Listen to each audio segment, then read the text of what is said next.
الحمدللہ والصلاة والسلام علی رسول اللہ۔ گناہوں کا ارتکاب کرتا ہے اور کہتا ہے کہ ایمان دل میں ہونا چاہیے۔ سوال کیا گیا ہے، کچھ لوگ داڑھی منڈوانے اور سگریٹ نوشی جیسے حرام کاموں کا ارتکاب کرتے ہیں، اور جب انہیں ان غلط کاموں کو ترک کرنے کی نصیحت کی جائے تو کہتے ہیں اللہ تعالیٰ تمہارے جسموں کو نہیں بلکہ دلوں کو دیکھتا ہے، ہم انہیں کیسے جواب دیں؟ الجواب بعون اللہ سبحانہ و تعالی۔ یہ بات بہت سے جاہل یا ناقص فہم رکھنے والے لوگ کہتے ہیں۔ یہ بات تو ٹھیک ہے، لیکن اس صحیح بات کو کہہ کر ان لوگوں کا ہدف غلط ہے، کیونکہ یہ بات کرنے والا اپنے گناہوں کے لیے دلیل پیش کرنا چاہتا ہے، اس لیے کہ یہ شخص صرف یہ سمجھ بیٹھا ہے کہ انسان کے دل میں موجود ایمان کے ہوتے ہوئے نیکیاں کرنے اور حرام کام ترک کرنے کی ضرورت نہیں، صرف ایمان ہی کافی ہے۔ یہ بالکل واضح غلط فہمی ہے، کیونکہ ایمان صرف دل میں موجود نظریہ کا نام نہیں ہے، بلکہ اہل سنت والجماعت کے ہاں ایمان کی تعریف یہ ہے کہ یہ زبان سے اقرار، دل سے اعتقاد اور اعضاء سے عمل کرنے کا نام ہے۔ امام حسن بصری رحمہ اللہ کہتے ہیں، ایمان محض اعمال سے مزین ہونے کا نام نہیں، اور نہ ہی محض دل میں تمنا رکھنے کا نام ہے۔ ایمان تو دل میں پختہ ہو جانے والے اعتقاد کا نام ہے جس کی تصدیق اعمال کرتے ہیں۔ گناہ کرنا اور نیکیاں چھوڑنا اس بات کی دلیل ہے کہ دل میں ایمان نہیں ہے، اور اگر ایمان ہے بھی صحیح تو وہ ناقص ہے۔ فرمان باری تعالیٰ ہے، یا ایھا الذین آمنوا لا تأکلوا الربا، اے ایمان والو سود مت کھاؤ، سورہ آل عمران آیت نمبر 130۔ اسی طرح فرمایا، یا ایھا الذین آمنوا اتقوا اللہ وابتغوا الیہ الوسیلۃ وجاہدوا فی سبیلہ لعلکم تفلحون، اے ایمان والو اللہ تعالیٰ سے ڈرو اور اسی کی جانب قرب کا وسیلہ تلاش کرو، نیز اسی کی راہ میں جہاد کرو تاکہ تم فلاح پا جاؤ، سورۃ المائدہ آیت نمبر 35۔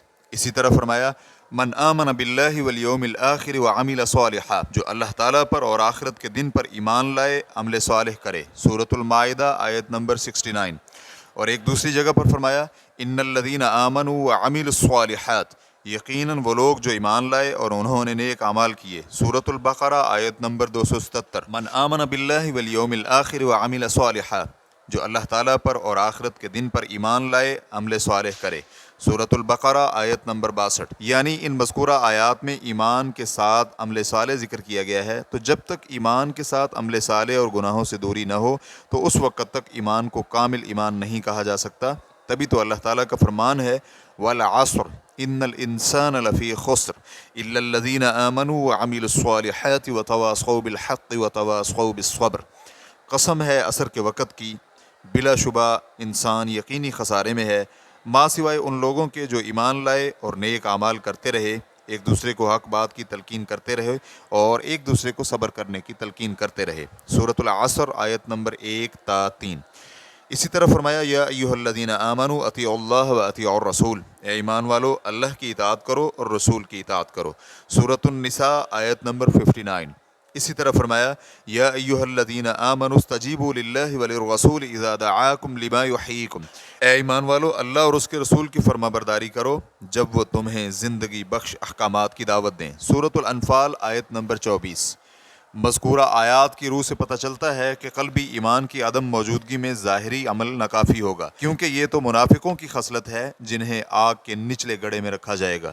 اسی طرح محض قلبی ایمان بھی کافی نہیں ہے کہ زبانی اقرار اور جوارح کا عمل شامل نہ ہو، کیونکہ یہ جہمیہ میں سے مرجئہ وغیرہ کا موقف ہے جو کہ باطل موقف ہے، اس لیے قلبی اعتقاد، زبان سے اقرار اور جوارح کا عمل تینوں چیزیں ہونا لازمی ہیں۔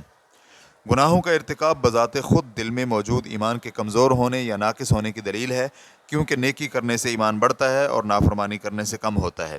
ریفرنس کے لیے دیکھیے المنتقى من فتاوی الشیخ صالح الفوزان، جلد نمبر 1 صفحہ نمبر 19۔ مذکورہ شخص نے جس حدیث کی طرف اشارہ کیا ہے کہ اللہ تعالیٰ تمہارے دلوں کو دیکھتا ہے، یہ روایت صحیح مسلم حدیث نمبر 2564 میں موجود ہے کہ یقیناً اللہ تعالیٰ تمہاری شکلوں اور مالوں کو نہیں دیکھتا، وہ تو تمہارے دلوں اور اعمال کو دیکھتا ہے۔ تو یہاں بالکل واضح ہے کہ محض قلبی اچھائی کافی نہیں، بلکہ عملی اور قلبی دونوں کی اچھائی ضروری ہے۔ شریعت انسان کو انہی دونوں کا حکم دیتی ہے، چنانچہ مسلمان کے لیے نیک اعمال میں کوتاہی اور حرام کاموں کا ارتکاب کرنے کی گنجائش نہیں ہے۔ پھر وہ شخص مزید یہ بھی کہتا ہے کہ اللہ تعالیٰ دلوں کو دیکھتا ہے، نہیں بلکہ دلوں اور اعمال دونوں کو دیکھتا ہے، اسی لیے اللہ تعالیٰ دلوں اور اعمال دونوں کا محاسبہ کرے گا۔ واللہ تعالی اعلم۔ اسلام QA ریکارڈنگز، مؤسسۃ الشیخ محمد صالح المنجد، المملکۃ العربیۃ السعودیہ، فتویٰ نمبر 97597۔ والسلام علیکم ورحمۃ اللہ وبرکاتہ۔